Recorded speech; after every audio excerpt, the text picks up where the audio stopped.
자, 우리 옆에 분들과 다시 한번 인사하겠습니다. 오늘 좀 잘 오셨습니다. 자, 은혜 받기 원합니다. 여러분, 제가 늘상 하는 말이지만 이번 한 주 동안 참 고생 많으셨습니다. 여러분, 그래도 좀 봄이 되니까 좀 좋은 것 같지 않으세요? 이렇게 벚꽃도 좀 피고 이렇게 기도하기가 참 좋은 날인데, 여러분들이 계셔가지고 제가 이렇게 말씀을 전할 수 있다는 것 자체가 참 영광스럽습니다. 이렇게 나오신 자리가 참 귀한데요. 아무쪼록 이 자리에 앉아 계신 분들이나 온라인으로 예배에 참석하시는 분들이나 하나님께서 크게 은혜 부어주시사 생명 누리시는 저와 여러분 되기를 주님의 이름으로 축복합니다. 히브리서를 묵상할 때에는 반드시 당시 교회가 어떤 상황 가운데 있었는지를 좀 떠올려야 하는데요. 제가 수차례 말씀드린 것처럼 당시 교회는 그 유명한 네로 황제의 끝없는 핍박 속에 큰 환난을 당하는 중이었습니다. 자, 그는 예수 믿는 자들을 잡아다가 아무 이유 없이 그냥 끝없는 고문을 가하고요. 심지어 그 콜롬세움 경기장이라는 곳이 있는데요. 그곳에 던져서 사자와 전투를 하게 했어요. 그러면 여러분, 사자가 이길 것 같아요? 아니면 예수 믿는 사람이 이길 것 같아요? 아유, 할렐루야. 제가 당황스러운데 그 사자가 그냥 한 방에 이겨버립니다. 그래가지고 사자가 깨물어 죽이고 이러니까 이런 상황이 되면 여러분들은 어떨 것 같아요? 그럼에도 불구하고 내가 사자밥이 될 것을 좀 자처할 것 같아요? 아니면 조금 머리를 써서 다른 길을 선택할 것 같으세요? 네. 네, 조금 다른 길을 선택할 수밖에 없는데요. 실제로 당시 교회 많은 성도님들이 교회를 막 핍박하니까 교회를 잠깐 이탈해서 그 옆에 있는 회당에 다시금 나가기 시작합니다. 자, 왜냐하면 아주 어려서부터 율법을 지켜온 유대인들 입장에서는 어차피 교회나 회당이나 누구를 섬기는 것은 똑같다는 거죠. 예, 똑같이 하나님을 섬기는 것은 똑같으니까 어차피 그런 인식이 있으니까 교회를 다니면 핍박을 받고 회당을 다니면 핍박을 안 받으니까 회당에 가가지고 이제 독실한 유대교인인 척 하면서 또 그곳에서 제사를 드리는 일이 빈번하게 일어났습니다. 자, 그렇기 때문에 이 히브리서 기자는 그 기독교가 유대교보다 훨씬 더 우월한 이유를 소개할 수밖에 없는 거예요. 야, 교회라고 해서 다 똑같은 교회가 아니다. 회당에 가서 예배 드린다고 해서 똑같은 예배가 아니고, 회당에 가가지고 너희들이 하나님을 믿는다고 해서 똑같이 하나님을 섬기는 게 아니고, 우리가 어떤 일이 있어도 끝까지 어디를 다녀야 된다고요? 교회를 나가야 된다라는 목소리를 높이는데요. 자, 오늘 우리가 읽은 본문도 바로 이 같은 흐름이 이어집니다. 자, 먼저 1절부터 10절을 보니까 교회를 다니는 우리들은 회당에 다니는 사람들과는 비교할 수 없을 정도로 우월한 제사를 드리고 있다고 하는데요. 조금 더 구체적으로 말하면 이런 표현이 쓰여지고 있어요. 한번 따라해 보겠습니다.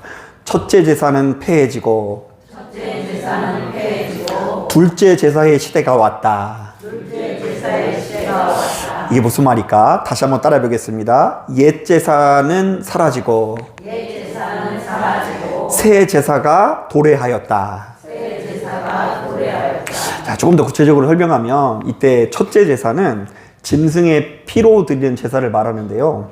자, 그런데 이게 처음에 우리 태성이만한 나이에 처음에 이 짐승의 피를 드리는 장면을 보면 예배를 열심히 드릴까요? 안 드릴까요? 네, 열심히 드려요. 처음에 드릴 때는 내가 키우던 바둑이 뽀삐에 이 목숨을 바쳐가지고 제사를 드릴 때 이 묘한 막 짜릿함이 느껴지면서 다시는 죄를 지면 안 되겠다라는 자책감이 들었어요. 자, 그런데 이 시간이 지나면서 아무래도 이런 형식적인 예배는요, 일종의 마음이 담기지 않고 어떤 기계적인 어떤 습관이 되기 일쑤였는데요. 자, 그러므로 이 예배는 옛날 예배고 율법이라는 형식만 남아있기 때문에 하나님이 기뻐하실 수 없다라고 말합니다. 자, 그러므로 하나님께서는 이렇게 의미 없이 반복되는 옛 제사를 없애버리고 새 제사를 드리게 하셨다고 하는데요. 이 제사는 짐승의 피가 아니라 누구의 피로 드리는 제사? 예수 그리스도의 피를 묵상하면서 드리는 제사로서 우리는 이때부터 성령께서 주관하시는 새로운 예배를 드리게 된다라고 말합니다. 자, 그러니까 지금 이 순간 우리는 무엇을 묵상해야 된다고요? 짐승의 피가 아니라 예수 그리스도의 피, 나를 위해 십자가를 짊어지신 예수 그리스도를 묵상하고 기도할 때 바로 그 순간 우리의 심령에 뭐가 역사한다고요? 성령께서 역사하는 새 예배가 시작되었다라는 취지의 말씀이 담겨 있어요. 자, 실제로 그런지 우리 같이 한번 읽어볼게요. 우리 15절부터 17절 천천히 한번 읽어봅니다. 15절부터 17절입니다. 시작. 또한 성령이 우리에게 증언하시되 주께서 이르시되 그날 후로는 그들과 맺은 언약이 이것이라 하시고 내 법을 그들의 마음에 두고 그들의 생각에 기록하리라. 자, 됐어요. 먼저 첫 번째 15절에 나오는 성령이라는 말에 동그라미 쳐야 되고요. 성령이 우리에게 증언하시되 어디에서부터 생각나게 한다고 하죠? 그들의 마음에 새로운 법을 두고 그들의 생각에 기록하리라 라고 되어져 있죠. 자, 우리 17절도 같이 한번 읽어보겠습니다. 그때 이 죄로부터 멀어지는 삶을 살아간다고 하는데요. 같이 읽어봅니다. 시작. 또 그들의 죄와 그들의 불법을 내가 다시 기억하지 아니하리라 하셨으니. 자, 그러니까 지금 이 시대는 성령께서 역사하사 우리를 친히 좋은 곳으로 인도하신다는 것인데요. 그분께서 친히 무엇이 옳은 길이고 무엇이 옳지 않은 길인지를 수시로 생각나게 함으로써 우리로 하여금 죄로부터 승리케 하신다라는 것이죠. 자, 그런데 많은 분들이 바로 이렇게 성령의 역사에 대해서 이야기를 하다 보면 주로 성령의 계시, 눈앞에 드러나는 어떤 표적에 초점을 두는데요. 자, 이른바 유대인들은 참 딱딱하고 형식적인 예배를 드리지만 우리는 성령께서 살아계시는 아주 역동적인 예배를 드릴 뿐 아니라 그분께서 직접 무엇인가를 보여주신다는 것이죠. 자, 그래서 실제로 우리에게 이런 공식이 있죠. 여러분, 율법적인 예배는 어떤 예배인 것 같아요? 조금 딱딱한 예배 같죠? 다들 지금 눈꺼풀이 무거우셔가지고 그럴 수 있습니다. 여러분, 율법적으로 드리는 예배는 어떤 예배인 것 같다고요? 좀 딱딱한 예배이고, 성령께서 드리는 예배는 어떤 예배예요? 뜨거운 예배. 그리고 눈앞에 뭔가 보이는 예배, 하나님께서 알려주시는 예배, 뭔가 이 상황에서 뭔가 남이 없는 엄청난 표적이 나타나는 예배를 우리는 성령께서 주관하는 예배로 생각을 합니다. 그렇다 보니 우리들은요, 어떤 문화가 있냐면요, 우리들이 이렇게 친히 옆에 있는 성도님들과 교제할 때 이런 이야기를 참 많이 하는 것 같아요. 내가 어제 기도하는데 하나님께서 나에게 이렇게 말씀하셨어. 내지는 어제 내가 기도하는데 그리고 꿈을 꾸는데 하나님께서 나에게 보여주셨어. 하나님께서 나에게 이런 감동을 주셨어. 이런 종류의 표현을 참 많이 하지 않습니까? 자, 여러분, 그런 은혜와 능력이 나타나는 거 저도 충분히 인정합니다. 하지만 오늘 우리가 읽은 이 본문을 꼼꼼히 묵상해 보면 본문이 제시하는 이 새 예배, 성령께서 우리 안에 거하시면서 역동하시는 예배의 초점은 성령께서 보여주시는 특별한 체험이나 계시가 아니라 보다 빈번한 교제 내지는 더 친밀한 교제에 두고 있다는 것을 알아야 합니다. 자, 한번 따라해 보겠습니다. 성령께서 주관하시는 예배는 더 친밀하게 교제하는 예배이다. 한 번 더 따라하겠습니다. 더 빈번하게 교제하는 예배이다. 자, 그러니까 본문 나와 있는 새 예배의 포인트는 놀라운 기적이 아니라 하나님과 우리 사이가 더욱 어떻게 됐다고요? 가까워졌다, 친밀해졌다에 포인트를 두고 있다는 것입니다. 자, 실제로 어떤 메시지가 담겨 있는지 우리 19절 말씀, 20절 말씀 같이 한번 읽어보겠습니다. 19절, 20절 시작. 그러므로 형제들아, 우리가 예수의 삐를 힘입어 성소에 들어갈 담력을 얻었나니 그 길은 우리를 위하여 휘장 가운데로 열어놓으신 새로운 살 길이요 휘장은 곧 그의 육체니라. 자, 예수 그리스도의 보혈의 능력을 경험한 사람들은 성소에 들어갈 때 용기 있게 들어간대요? 아니면 움츠리면서 들어간대요? 용기 있게 들어간대요. 자, 이게 사실 여러분, 지금껏 이스라엘 백성들은 하나님을 몹시도 두려운 분으로 여겼거든요. 그래서 그들은요, 걸핏하면 이렇게 기도했어요. 하나님, 우리에게 말씀하지 말아 주소서. 하나님, 우리에게 다가오시면 안 됩니다. 하나님, 저는 하나님을 안 보고 싶습니다. 이거 전혀 공감하지 못하시는 눈빛인데, 그들은 주로 기도할 때 어떻게 기도했다고요? 하나님을 만나고 싶다고 그래요? 안 만나고 싶다 그래요? 안 만나고 싶다 그래요. 하나님의 형상을 보면 자기가 죽을까봐 보고 싶지 않다고 이야기하고요. 다만 그 가운데 누구를 세워서 모세에게 말씀하시면 모세에게 말씀하신 내용을 우리가 전해 듣겠습니다 라고 하는 것이 당시 시대의 예배였어요. 자, 왜냐하면 자기는 자격도 없고 하나님을 만날 자신이 없기 때문에 하나님을 만나면 죽을까봐 성전에 들어갈 때도 자기가 들어가지 못하고 누구를 들여보내요? 제사장을 들여보내서 제사장이 받은 은혜를 나누는 것이 은혜이지, 하나님과 누구나 친밀히 교제하는 시대를 누리지 못했다라는 것입니다. 자, 그런데 그럼에도 불구하고 우리가 그런 모든 수레바퀴를 넘어서 지금 우리들은 어떻게 기도합니까? 하나님, 지금 이 자리에 나타나 주시옵소서. 하나님, 지금 이 자리에 찾아와 주시옵소서. 우리에게 말씀하여 주시옵소서라고 고백할 수 있는 이유는 무엇입니까? 우리가 어떻게든 한 번이라도 하나님을 더 만나고자 하는 소망이 다 있는데요. 이 모든 것들이 사실은 우리를 위해서 십자가에 못 박히신 예수 그리스도의 사역 때문이라고 증언하는 것입니다.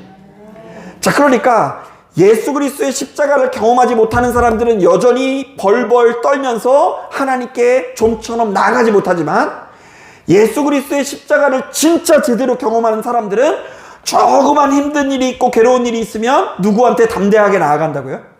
하나님께 나아가서 그분과 친밀히 교제하는 역사가 열리게 되었다라는 것입니다.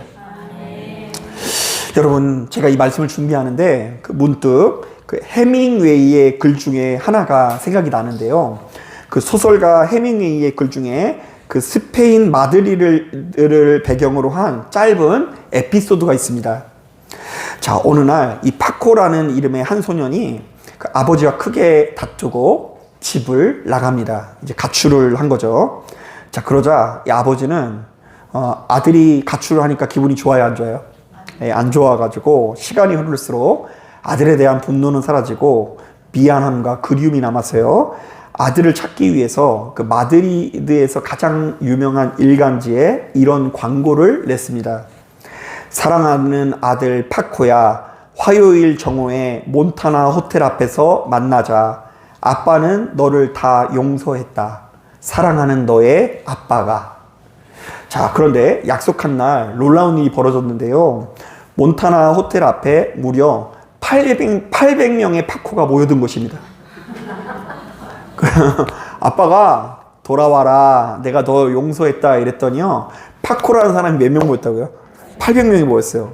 자, 그런데 놀랍게도 이들 모두 집을 나온 아들들이었고 마음속 깊은 곳에 그 아버지와의 어떤 다툼을 통해서 아픔을 안고 살아가던 사람들이었는데요. 하지만 동시에 그럼에도 불구하고 그 아버지랑 다시금 어떻게 지내고 싶어요? 잘 지내고 싶은 거예요. 이 싸우는 상태를 좋아할 수는 없는 거예요. 동시에 그 아버지가 다 용서했다라고 말해주기를, 그래서 다시 아버지의 품으로 돌아갈 수 있기를 간절히 기다리고 있었던 것입니다. 제가 그러다가 일간지에 나온 광고를 보고 저마다 설레이는 마음을 가지고 무려 800명의 파코가 자신의 아버지께 나온 것이죠. 자, 그런데 이스라엘 백성들이 지금껏 바로 이 800명의 파코와 같을 때가 많았는데요. 그들은 자신의 저지른 죄 때문에 무서워서 하나님으로부터 멀리 떨어져서 이렇게 외칠 뿐이었습니다. 하나님, 우리에게 말씀하지 마소서. 하나님, 우리에게 다가오지 마소서. 저는 하나님을 볼 수 없습니다.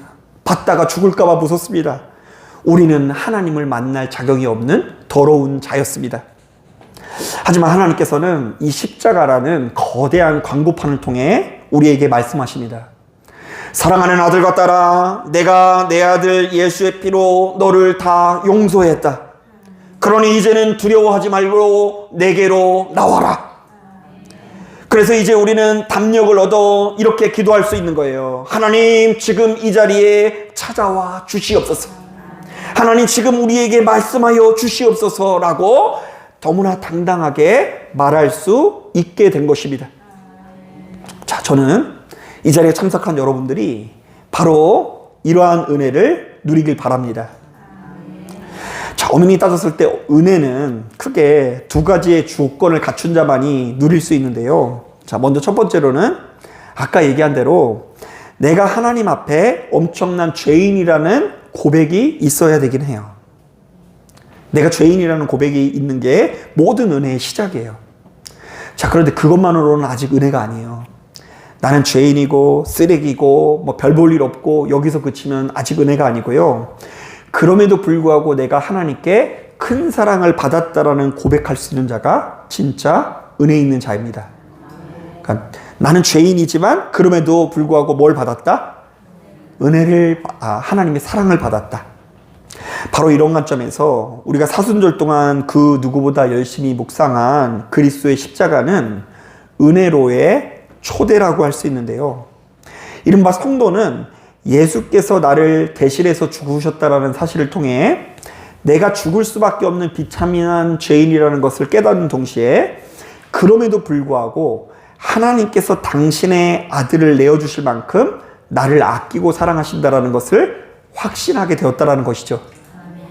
자, 그렇다면 이제 우리들은 지나친 죄책감 때문에 쭈뼛쭈뼛해서는 안 됩니다.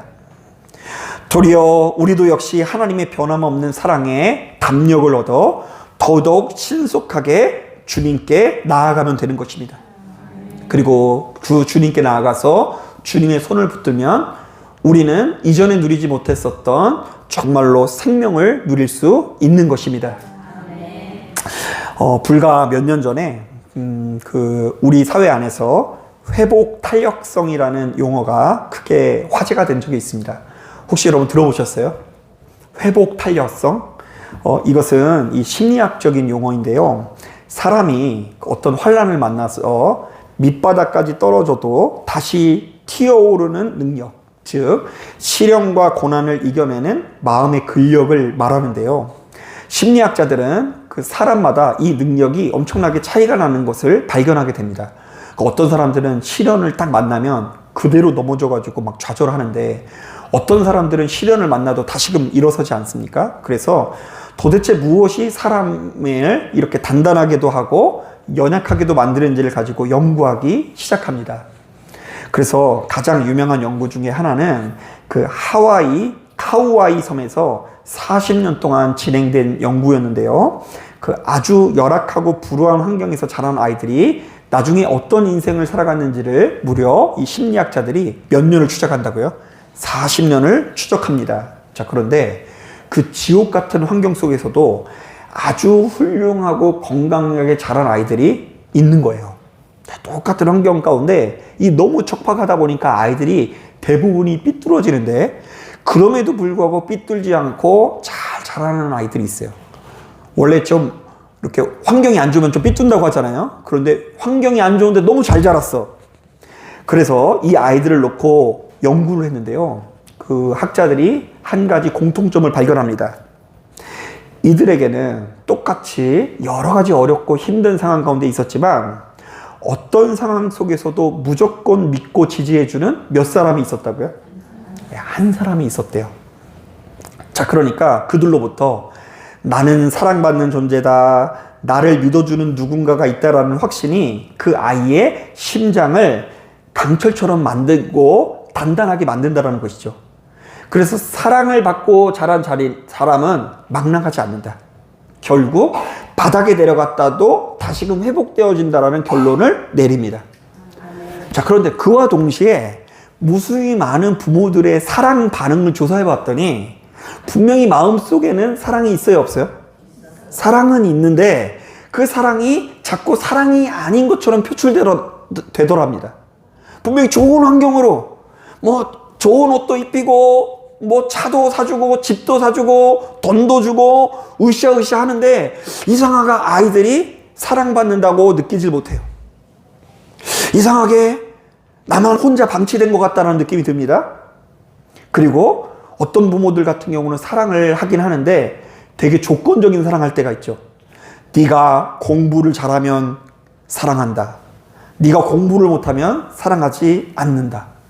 그리고 걸핏하면요, 내 마음에 안 들 때마다 이렇게 말하는 부모들이 있대요. 아이고, 내가 너를 잘못 키웠구나.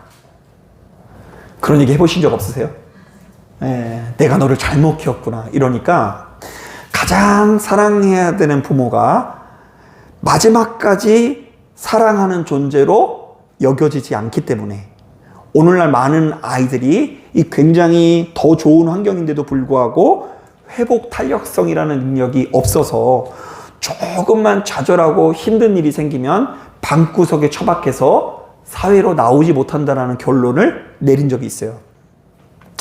여러분, 저는 이 히브리서 기자가 우리에게 보여주는 것이 바로 이것이라고 봅니다. 당시 성도들은 네로 황제라는 거대한 벽 가운데 있었어요. 그래서 금방이라도 사자밥이 될 것 같은 이 공포가 그들을 짓눌렀습니다. 자, 그때 히브리서 기자가 외칩니다. 우리에겐 우리를 위해 자기 몸을 찢으신 예수님이 계신다.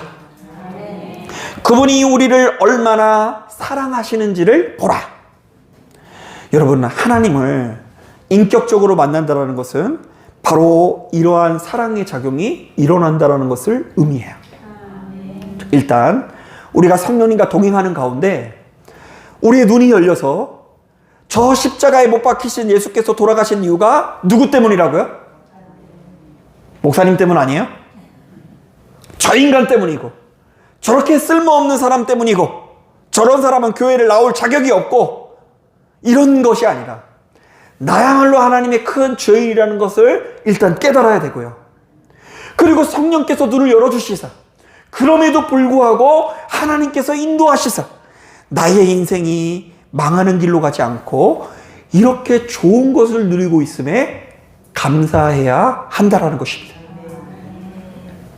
지나온 모든 날들이, 여기까지 하나님께서 내게 주신 모든 것들이 하나님의 은혜요 사랑이라는 것을 깨닫는 순간 우리는 우리에게 찾아오는 여러 가지 고난과 괴로움을 능히 이겨낼 수 있는 것입니다.